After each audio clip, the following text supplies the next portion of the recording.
नमो बुद्धाय, नमो धर्माय, नमः सङ्घाय। आज म महायान पुस्तकको तेस्रो अध्यायको तेस्रो भाग प्रस्तुत गर्न गइरहेकी छु। दशभूमि स्वर सूत्र। महायान सूत्रमा दशभूमि स्वर ग्रन्थको उच्च स्थान छ। यो ग्रन्थलाई दशभूमिक सूत्र पनि भनिन्छ।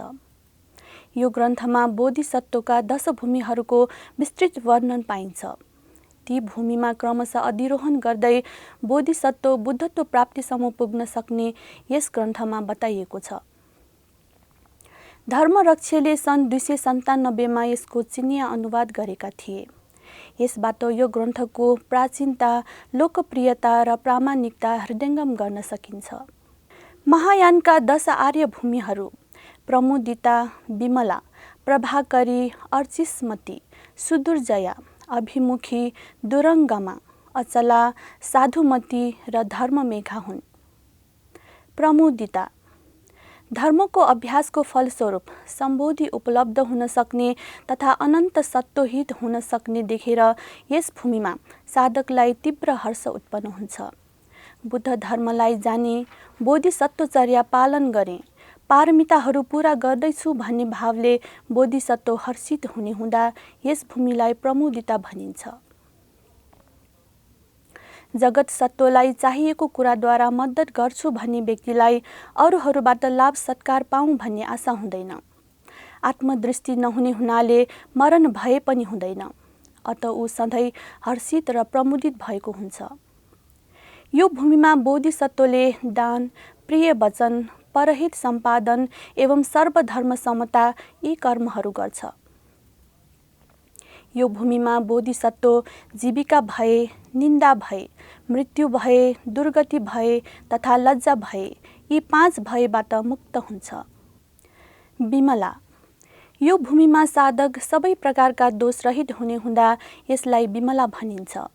यो भूमिमा साधक शीलमा प्रतिष्ठित भएर 10 प्रकारका कुशल कर्महरू गर्छ। प्राणातिपात नगर्ने, दण्ड शस्त्र धारण नगर्ने, वैरभाव नगर्ने, पाप गर्न लाज मान्ने, अदक्ता दानको प्रवृत्ति नगर्ने, काम मिथ्याचार नगर्ने, असत्य वचन नबोल्ने, चुक्ली नगर्ने, सभिन्न प्रलाप अर्थात् व्यर्थका कुरा नगर्ने, व्यापारको भाव मनमा पैदा नगर्ने। बोधिसत्वको स्वभाव हुन्छ। स्वयंले 10 कुशल कर्म पालन गर्दै उसले यस्तो विचार गर्छ, मैले आफैले 10 कुशल कर्म पालन नगरिकन अर्कालाई 10 कुशल कर्म पालना गर्न लगाउन कसरी सकिएला। प्रभाकरी विशिष्ट धर्महरूका अभ्यास गराउने हुँदा यो भूमिलाई प्रभाकरी भनिन्छ। यो तेस्रो भूमिमा प्रवेश गर्ने बोधिसत्वले 10 प्रकारले आफ्नो चित्त नुगाउँछ। मेरो चित्त शुद्ध होस्, स्थिर होस्, मेरो चित्तमा निर्वेद उत्पन्न होस्, मेरो चित्त राग रहित होस्, मेरो विचार परिवर्तन नहोस्, आफूले प्रार्थना गरेको बोधि दृढ होस्, मेरो चित्त सधैँ उद्देश्य प्राप्ति गर्न तत्पर होस्, मैले केही ज्ञान लाभ गरेर पुग्दैन भनी अतृप्त चित्त होस्, मेरो चित्त उदार होस्, महत्वाकांक्षी होस्। यस भूमिमा आरूढ बोधिसत्वको मनमा यस्तो भावना पैदा हुन्छ, क्लेशावरण र ज्ञेयावरणबाट मुक्त नभई सत्वहरूको कल्याण गर्न सकिँदैन। त्यसका लागि सबै धर्महरूको यथार्थ ज्ञान चाहिन्छ। प्रज्ञा भए मात्र यथार्थ ज्ञान सम्भव हुन्छ। प्रज्ञोदयका लागि ध्यानको अभ्यास आवश्यक हुन्छ। त्यसका लागि ध्यान सम्बन्धी ज्ञान आवश्यक हुन्छ। अत यो भूमिमा बोधिसत्व सदा धर्म ज्ञान गर्न तत्पर हुन्छ। बोधिसत्व धर्ममा रमाउने, धर्ममा तल्लीन हुने, धर्म ज्ञानका लागि जीवन नै समर्पण गर्न अग्रसर हुने स्वभावको हुन्छ। अर्चिस्मती अर्चिस शब्दको अर्थ आगोको ज्वाला हो। यस भूमिमा बोधिसत्वमा बोधिपाक्षिक प्रज्ञा उदय हुन्छ, जसले आगोको ज्वालाले जस्तै क्लेशावरण र ज्ञेयावरणलाई दहन गर्छ। यस भूमिमा बोधिसत्वले बोधिपाक्षिक धर्महरूको विशेष लाभ गर्छ। बोधिपाक्षिक धर्महरू 37 वटा हुन्छन्। 4 स्मृति प्रस्थान, 4 प्रहाण, 4 रिद्धिपाद, 5 इन्द्रिय, 5 बल, 7 बोध्यङ्ग र अष्टाङ्गिक मार्ग। अन्य पारमिताहरूको साथै यो भूमिमा वीर्य पारमिताको प्रधानता हुन्छ। सुदुर्जया यो भूमिमा अधिरोहण गरेको बोधिसत्वले सत्वहरूको परिपाक एवं आफ्नो चित्तको विशेष रूपले रक्षा गर्छ। यसो गर्न सक्नु अति कठिन हुन्छ। कठिनतापूर्वक विजय गरिने हुँदा यो भूमिलाई सुदूर जय भनिएको हो। चित्तको रक्षा गर्न सकेको हुँदा बोधिसत्वले चित्त विशुद्ध प्राप्त गर्छ र समस्त जगत शून्य छ भन्ने बोध हुन्छ। शून्यताको बोधसँगै उसमा सम्पूर्ण सत्वहरूप्रति महाकरुणा पैदा हुन्छ। महाकरुणासँगै महामैत्रीको आलोक उत्पन्न हुन्छ। उसले समस्त सत्वहरूको कल्याणको मार्ग उपदेश गर्छ। यस भूमिमा ध्यान पारमिताको प्रधानता हुन्छ। अभिमुखी यस भूमिमा अधिरोहण गरेको बोधिसत्व संसार र निर्वाण दुवैमा प्रतिष्ठित नहुने हुँदा संसार र निर्वाण दुवैको अभिमुख हुन्छ। त्यसैले यो भूमिलाई अभिमुखी भनिएको हो। यो भूमिमा प्रज्ञाको प्रधानता हुन्छ। बोधिसत्वमा प्रज्ञा पारमिताको उदय हुन थाल्छ। दुरङ्गमा यो भूमिमा अधिरोहित बोधिसत्व 10 प्रकारको उपाय र ज्ञानद्वारा युक्त हुन्छ। उसले शून्यता, अनिमित्त, अप्रानिहित विमोक्षलाई राम्ररी भावना गरेको हुन्छ। पुण्य सम्भार र ज्ञान सम्भार बढाउन सदा तत्पर हुन्छ। मैत्री, करुणा, मुदिता र उपेक्षा यी चतुर ब्रह्म विहारको भावना गर्दछ। उपाय र प्रज्ञाको क्षेत्रमा टाढासम्म पुगिसकेको हुँदा यो भूमिलाई दुरङ्गमा भनिन्छ। अचला यो भूमिमा बोधिसत्वलाई प्रज्ञा र तपस्याको बलले सबै वस्तुहरू आदिदेखि नै अनुत्पन्न, अजात स्वभावका हुन्छन्, अलक्षण एवं अभाव स्वभावका हुन्छन् भन्ने ज्ञान हुन्छ। अनाभोग स्वभाव उत्पन्न हुने भएकोले बोधिसत्वको कुनै कल्पना हुँदैन। अचला भूमिमा पुग्ने बित्तिकै बोधिसत्वले सबै अभोगबाट विश्राम लिन्छ। यो भूमिमा आरूढ बोधिसत्व पछि फर्कने सम्भावना हुँदैन। त्यसैले यस भूमिलाई अचला भनिन्छ। साधुमती यो भूमिमा आरूढ बोधिसत्व धर्मप्रति संविद, अर्थप्रति संविद, निरुक्तिप्रति संविद र प्रतिभान प्रति संविदमा कुशल हुन्छ। धर्मप्रति संविद भनेको ज्ञानको बलले सबै वस्तुहरूको आफ्नै लक्षण हुन्छ भन्ने ज्ञान।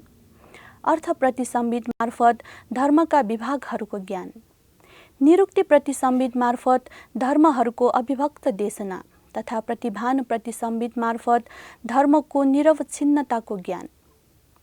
यो भूमिमा बल पारमिताको प्रधानता हुन्छ। धर्ममेघा धर्ममेघालाई अभिषेक भूमि पनि भनिन्छ।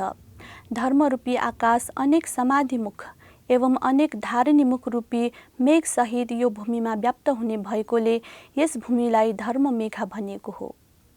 यो भूमिमा बोधिसत्वको सर्वज्ञानाभिषेक समाधि निष्पन्न हुन्छ। बोधिसत्वले अज्ञानद्वारा उत्पन्न क्लेशरूपी अग्नि धर्ममेघको वर्षाद्वारा उपशमन गर्छन्। क्लेशरूपी अग्नि शान्त बनाउने भएकोले हुँदा यो भूमिको नाम धर्ममेघा रहेको हो। यो सूत्रका 4वटा चिनिया भाषान्तरण उपलब्ध छन्। पहिलो आचार्य धर्मरक्षले सन् 297 मा गरेका थिए। दोस्रो भाषान्तरण कुमारजीवले सन् 406 मा, तेस्रो वररुचिले सन् 500 र 516 मा, चौथौं शीलभद्रले सन् 789 मा गरेका थिए। समाधिराज सूत्र समाधिराज सूत्रलाई चन्द्र प्रदीप सूत्र पनि भनिन्छ। संस्कृत नामलाई यथावत राख्ने तिब्बती परम्परा अनुसार उनीहरूले यो ग्रन्थलाई सर्वधर्म स्वभाव समता विपञ्चित समाधिराज भन्छन्। यो ग्रन्थमा गहन दार्शनिक उपदेशहरू समावेश छन्। ग्रन्थको मुख्य प्रतिपाद्य विषय शून्यता हो, जुन सर्वधर्म समताको आश्रय हो। यसमा विभिन्न चित्त समाधिहरूको विस्तृत वर्णन छ। यो ग्रन्थमा बोधिसत्व चन्द्रप्रभले धर्म विषयक प्रश्न सोध्छन्। भगवान बुद्धले ती प्रश्नको उत्तर दिनुहुन्छ। ग्रन्थारम्भमै चन्द्रप्रभले गरेका अनेक प्रश्नमा बुद्धले एक गुणमा अधिकार भएपछि सबै गुणहरूको प्राप्ति हुन्छ भन्नुभएको छ। त्यो एक गुण हो बोधिसत्व सबै सत्वहरूमा समचित्त, हितचित्त, अप्रतिहित चित्त र अभिसम चित्त हुन्छ। सबै सत्वहरूमा समचित्त, हितचित्त, अप्रतिहत चित्त एवं अभिसम चित्त रहने बोधिसत्व सर्वधर्म स्वभाव समता विपञ्चित नामक समाधि प्राप्त गर्छ। यही प्रसङ्गमा बोधिसत्वले सोधे, सर्वधर्म स्वभाव समता के हो? भगवानले भन्नुभयो, काय सम्बर, वाक सम्बर र मन सम्बर नै सर्वधर्म स्वभाव समता हो। प्रोफेसर रामशङ्कर त्रिपाठीका अनुसार यो ग्रन्थद्वारा माध्यमिक सिद्धान्तहरूको पुष्टि गरेको पाइन्छ, किनभने सर्वधर्म समताको अर्थ शून्यता हो, जुन एक प्रकारले प्रतीत्य समुत्पाद नै हो। यही कारणले माध्यमिक परम्परामा समाधिराज सूत्रको अधिक महत्त्व रहेको पाइन्छ। यो ग्रन्थ सन् 450 चिनिया भाषामा अनुवाद भएको थियो। तथागत गुह्यक सूत्र। तथागत गुह्यक अप्राप्य भएकोले वर्तमान समयमा नेपालमा नवग्रन्थ अन्तर्गत तथागत गुह्यकको स्थानमा गुह्य समाजतन्त्रलाई समावेश गरिँदै आएको पाइन्छ। कतिपय विद्वानहरूले गुह्यक समाजतन्त्र र तथागत गुह्यक एकै हुन् भनेको पाइन्छ, तर विविध ग्रन्थमा बाहिएको उद्धरणको आधारमा ती ग्रन्थ एकै होइनन् भन्ने मत पनि छ। प्रोफेसर रामशङ्कर त्रिपाठीले आचार्य चन्द्रकृति र आचार्य शान्तिदेवका ग्रन्थबाट अनेक उद्धरण प्रस्तुत गर्दै तत्समयमा यी दुवै ग्रन्थ अवश्य भिन्न भिन्न थिए भनेका छन्। उनका अनुसार आचार्य शान्तिदेवको बोधिचर्यावतार तथा शिक्षा समुच्चयमा उद्धृत अंशहरूलाई सङ्कलन गरी अलग्गै प्रकाशन गर्न सके तथागत गुह्यकको विचार थाहा पाउन सकिने थियो। यो ग्रन्थमा भगवान बुद्धका अप्रतिम धर्मोपदेशहरू उपलब्ध छन्। महायानमा प्रतिष्ठित बोधिसत्वका 4 धर्म विशेष गनिन्छन्: श्रद्धा, गौरव, अहङ्कार रहितता र वीर्य। बोधिसत्वका सर्वदा अप्रमादी हुन्छ। बोधिसत्वले सत्काय दृष्टिको नाश गरिसकेको हुन्छ। जरा उखेलेको वृक्षका सबै शाखाहरू हाँगा र पात सुक्दै गए जस्तै सत्काय दृष्टि नाश भएपछि बोधिसत्वका सबै क्लेश शान्त हुन्छन्। ग्रन्थको आरम्भमा सर्व तथागतहरूको भव्य सभामा समस्त बोधिसत्व 4 देवीहरू समेतको उपस्थितिमा वैरोचन, अक्षोभ्य, अमोघ सिद्धि, अमिताभ र रत्नसम्भव तथागतहरूले विभिन्न नामका समाधि समापन्न गर्दै बोधिचित्तको उपदेश दिएको प्रसङ्ग सुन्दर र रोचक पनि छ। गुह्य समाजतन्त्र रचनाको उद्देश्यका सम्बन्धमा ग्रन्थमा भनिएको छ, कुनै पनि साधक कठिन एवं कष्टसाध्य साधनाका प्रक्रियाद्वारा सिद्धि प्राप्तिमा सफल हुन सक्दैन।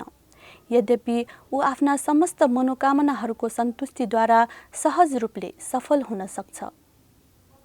यसका अलावा गुह्य समाजतन्त्रले शीघ्रतम ज्ञान प्राप्तिको गुह्य बताउँछ। ग्रन्थको 17औं अध्यायमा भनिएको छ, पूर्वकालका साधक साधनाका अतिशय रहस्यमय सिद्धान्तको यथार्थ बुझ्न सक्षम थिएनन्। यद्यपि गुह्य समाज सम्प्रदायका उपासक तत्कालीन त्वरित रूपले ज्ञान एवं बुद्धत्व प्राप्त गर्न समर्थ थिए। यसभन्दा पूर्व असंख्य कल्पमा सतत साधनाद्वारा समेत बोधिसत्वले बुद्धत्व प्राप्तिको आशा गर्न सक्दैनथे, परन्तु गुह्य समाजका अभ्यासीका लागि यही जन्ममा तथागतहरूबीच बुद्ध पदवी प्राप्त गर्न अवश्यम भावी छ। गुह्य समाज शब्दको अर्थ यस प्रकार उल्लेख गरिएको छ, काय वाक चित्तलाई त्रिगुह्य भनिन्छ। समाज शब्दको अर्थ मिलन हो। प्रज्ञोपाय समापत्तिलाई योग भनिन्छ। निस्वभाव ज्ञानलाई प्रज्ञा भनिन्छ। भाव स्वभावलाई उपाय भनिन्छ। प्रबन्ध शब्दको अर्थ र तन्त्र शब्दको अर्थ एउटै हो। आदि अन्त नभएको भाव स्वभाव रहित व्यापक तथा शून्यता र करुणादेखि अभिन्न तत्त्वलाई बोधिचित्त भनिन्छ। कायवाक चित्तको न त भेद छ न त भेद छैन भन्ने ज्ञानलाई विद्यापुरुष भनिन्छ। वज्र शब्दको अर्थ विज्ञान अर्थात् मन हो। यो वज्रलाई धारण गर्नेलाई वज्रधृक भनिन्छ। सबै प्राणीहरूको भूत तथा भौतिक शरीरलाई उत्पन्न गर्नेलाई जिनजिक भनिन्छ। चित्तलाई रत्न भनिन्छ।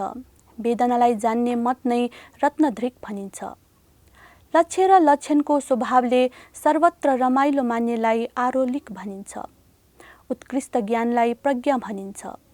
अत संस्कार तथा चेतनालाई धारण गर्नेलाई प्रज्ञाधृक भनिन्छ। गुह्य समाजतन्त्र बौद्ध तन्त्र साधकहरूबीच आकर्षणको बिन्दु बनेको देखिन्छ। तान्त्रिक युगका सिद्धाचार्य र वज्राचार्यहरूबीच यो ग्रन्थ लोकप्रिय रहेको पाइन्छ। तिब्बती तन्जुर सङ्ग्रहमा दर्शनौं तान्त्रिक सिद्धाचार्यहरूले गरेका अनुवाद, व्याख्या र टीकाहरू पाइन्छन्।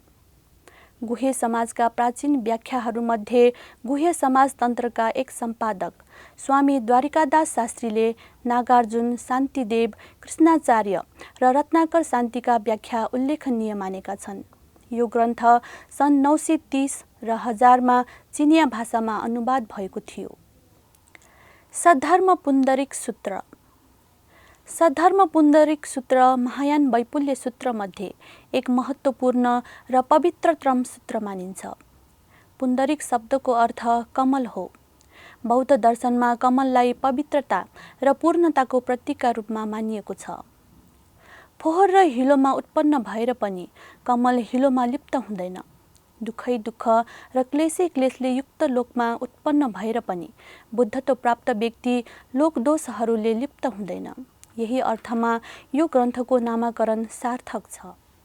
चीन, जापान, कोरिया, तिब्बत लगायत महायान बौद्ध धर्म अवलम्बन गरेका देशहरूमा सद्धर्म पुण्डरिक सूत्रलाई अत्यन्त महत्त्वका साथ अध्ययन, चिन्तन र मनन गरिएको पाइन्छ।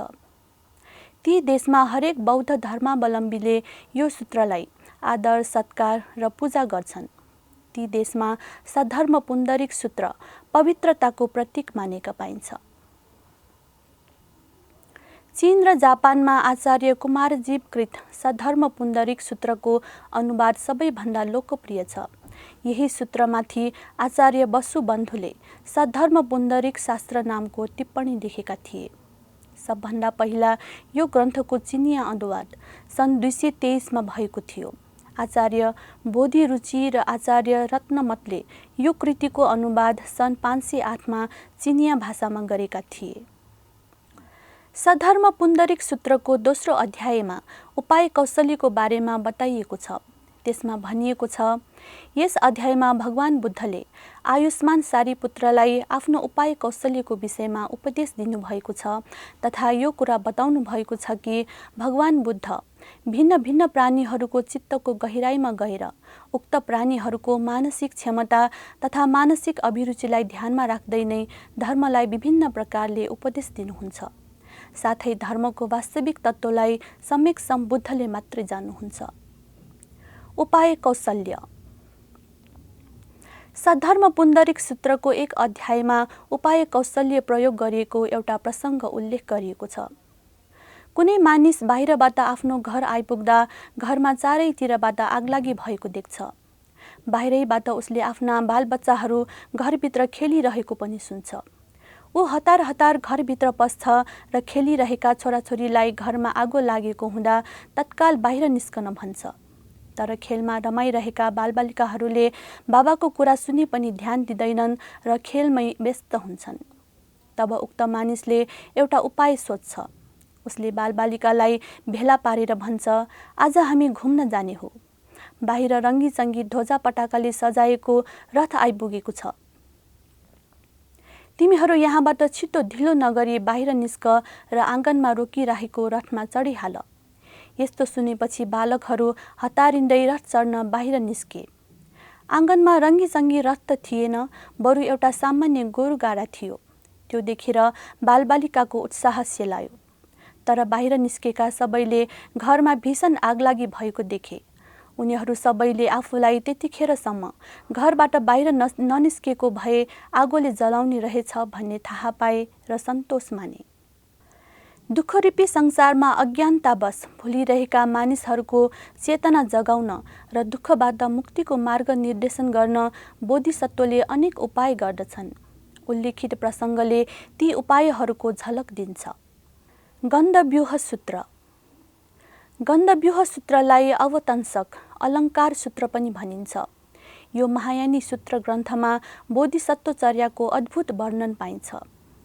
हजारौं योजन टाढा रहेका मञ्जुश्री बोधिसत्वले महाकरुणावश उपासक सुधनको मस्तकमा हात राखेर उनको अभिनन्दन गरेको प्रसङ्ग यहाँ उल्लेख छ। गन्धव्यूह सूत्रमा कल्याण मित्रहरूका खोजीमा साधकहरू कसरी निरन्तर लागि पर्दछन् भन्ने बताइएको छ। यो ग्रन्थको अन्तिम भागमा महायानी परम्परा अनुसार बुद्ध समन्तभद्रको स्तुति पद्यहरू प्रस्तुत गरिएको छ। यी स्तुति पद्यहरू अत्यन्त पवित्र तथा साहित्यिक दृष्टिले सुन्दर, भावनात्मक एवं हृदयवर्जक छन्। यो स्तुतिलाई भद्रचरी प्रणिधान भनिन्छ, जुन आजसम्म पनि सबै महायानी मतावलम्बीहरूको श्रद्धेय पाठ्य बनेको छ। अवतंसक सिद्धान्तको प्रादुर्भावका सम्बन्धमा प्रचलित किम्वदन्ती अनुसार सबभन्दा पहिला यसको देशना बुद्धद्वारा शम्भो ध्यानन्तर दिएको थियो, तर प्रारम्भमा मानिसहरूले त्यसलाई ग्रहण गर्न असमर्थ रहेको महसुस गरे। यो ग्रन्थमा परम तत्त्वको रूपमा धर्मतथता, धर्मकाय तथा सुगत स्वभावको नै व्याख्यान गरिएको छ। डाक्टर रामायण प्रसाद द्विवेदीले यो ग्रन्थमा प्रतिपादित सिद्धान्तहरू योगाचार सम्प्रदायको विकासमा सहयोगी रहेको बताएका छन्। गन्धव्यूह सूत्रका प्रतिपाद्य विषयहरू आचार्य शान्तिदेवको शिक्षा समुच्चय ग्रन्थमा अनेक स्थानमा उद्धृत गरिएको छ। बोधिसत्वका स्तुतिमय गाथाहरूमा बोधिसत्वले सत्वहरूप्रति प्रीति एवं दयाभाव प्रदर्शित गरेर उनीहरूलाई दुःखबाट मुक्ति दिन सकियोस् एवं नरकलाई शून्य बनाएर सबैका लागि स्वर्गको मार्ग प्रशस्त गर्न सकियोस् भनी बुद्ध बन्ने सङ्कल्प गरेको उल्लेख पाइन्छ। यस्तै अर्को प्रसङ्गमा कसरी बोधिसत्वले सदा चित्त नगरीको परिशुद्धको विचार मनमा लिइरहन्छन् भन्ने चर्चा गरिएको छ। ग्रन्थका अन्य अध्यायमा बुद्धको दर्शन एवं उनका गुणानुवादहरू श्रवण गर्ने सौभाग्य विरलै प्राप्त हुन्छ भन्ने प्रसङ्गहरू उल्लेख गरिएको पाइन्छ। विभिन्न स्रोतहरूका आधारमा रामायण प्रसाद द्विवेदी गन्धव्यूह र अवतंसक सूत्र समान हुन् भन्ने निष्कर्षमा पुगेका छन्। द्विवेदीले ती सुजुकीलाई उद्धृत गर्दै गन्धव्यूहको तृतीय चिनिया भाषान्तरण नेपाली गन्धव्यूहको अनुवाद प्रतीत हुने उल्लेख गरेका छन्। सुवर्णप्रभास सूत्र। सुवर्णप्रभास सूत्र एक पवित्रतम महायान सूत्र हो। चीन र जापानमा सुवर्णप्रभास सूत्रप्रति अतिशय श्रद्धा प्रकट गरिन्छ। धर्मरक्षले 5औं शताब्दीमा, परमार्थ यशोगुप्त र पाओकीले 6औं शताब्दीमा तथा इत्सिङ्गले 8औं शताब्दीमा यो सूत्रको चिनिया भाषामा अनुवाद गरेका थिए। 21 परिवर्त भएको यो सूत्र ग्रन्थमा दर्शन, नीति, तन्त्र एवं आचारलाई विभिन्न उपाख्यानद्वारा वर्णन गरिएको छ। भगवान बुद्धले दीर्घायु हुने 2 उपाय बताउनुभयो: प्राणीवध नगर्नु तथा प्राणीहरूलाई तिनको अनुकूल भोजन प्रदान गर्नु। बोधिसत्व रुचिर केतुलाई बुद्धको यो उपदेशमाथि सन्देह पैदा भयो, किनभने बुद्ध स्वयंले दुवै उपाय अवलम्बन गर्नुभएको थियो। तथापि बुद्ध 80 वर्षको उमेरमा महापरिनिर्वाण हुनुभयो। सुवर्णप्रभास सूत्रमा बोधिसत्व रुचिर केतुको सन्देह समाधान गर्न अक्षोभ्य, रत्नकेतु, अमितायु र दुन्दुभिसुर गरी 4 बुद्धको कथा प्रसङ्ग उल्लेख गरिएको छ। त्यसको सारांश के छ भने बुद्धको वास्तविक शरीर पार्थिव नभएको हुँदा उहाँको शरीरमा सरस्युको दाना बराबर पनि धातु छैन। बुद्ध काय धर्ममय एवं नित्य छ। बुद्ध केवल सत्वहरूको हित र कल्याणका लागि विविध उपदेश दिनुहुन्छ। नेपाली भाषामा नवसूत्रका अनुवादक पण्डित दिव्य वज्र वज्राचार्यले सुवर्णप्रभास सूत्र नवग्रन्थका अरू सूत्रहरू भन्दा भिन्नै किसिमको देखिन्छ भनेका छन्। यस सूत्रमा अक्षोभ्य, रत्नकेतु, अमितायु र दुन्दुभिसुर तथागतको उल्लेख पाइन्छ। अमोक्षिति तथागतको स्थानमा दुन्दुभिसुर तथागतको वर्णन गरिएको हुँदा उनले यो सूत्रलाई अरूभन्दा भिन्दै भनेका हुन्। दुन्दुभिसुर तथागतको महायान वज्रयानमा त्यति प्रचारमा आएको पाइँदैन।